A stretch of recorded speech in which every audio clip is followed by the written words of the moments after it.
If you're looking for a new condo, there's a lot of things to consider and think about, and maybe questions you need to ask and answer before making that decision.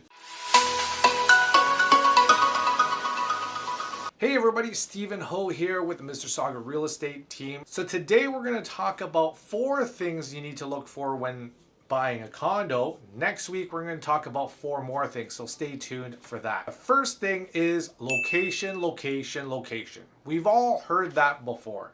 But in real estate, you make your profit when you buy and you realize that profit when you sell. So you need to consider resale value. So here are a couple things to help you consider for location specifically. So the first thing is proximity and quality of schools. Whether it is a buyer or tenant down the road, people will pay a premium to be in a good school zone. So this is going to affect better resale value. The next thing is having good proximity to any places of interest, whether it be transit or entertainment, restaurants, shopping. You want to be close to some of the amenities that most buyers would want as well. Another thing is there are undesirable condo units within the same building or even the same floor plate. Some condos are closer to the garbage chute or closer to higher traffic areas. Is there a lot of street noise? There's a lot of things you want to consider where that unit is compared to the entire building. On that note, we also want to talk about the condo exposure. Is it facing north, west, east, or south? Do you want to have little to less daylight, or do you want the hot summer afternoon sun if you're facing west? South, you're getting a lot of the daylight. You might be even getting some of the lake views. And east, you're getting the morning sun. So those are some things you want to consider. The last thing for location is you want to know about the city's development plans for the neighborhood. Is there going to be a new subway station or expansion spot? Or are they putting the LRT there?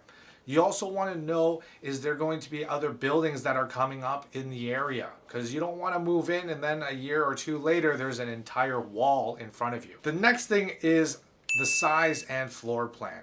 You want to make sure that there is a locker that comes with the unit. Because the condo is already limited in storage space. You definitely, most likely need a locker for additional storage. Next thing is the flow of the floor plan. You want to have a window in every bedroom.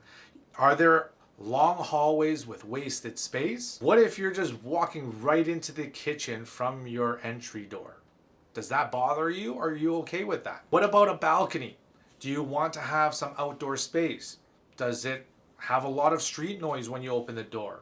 Is that important to you? And how's the view? And in terms of floor plan, do you need a den? Do you need a home office or a nursery or an additional small bedroom?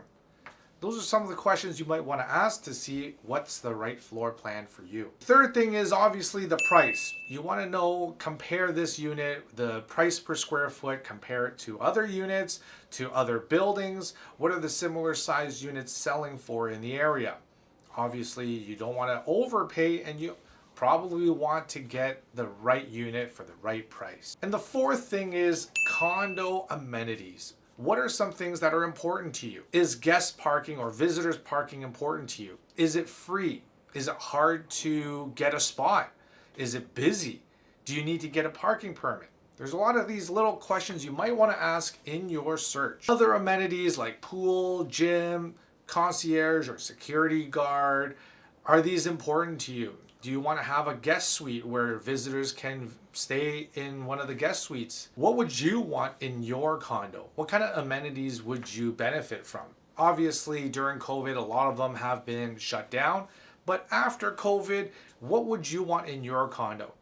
Stay tuned for next week for the next 4 points that we're going to talk about what you should consider when you're looking for a condo.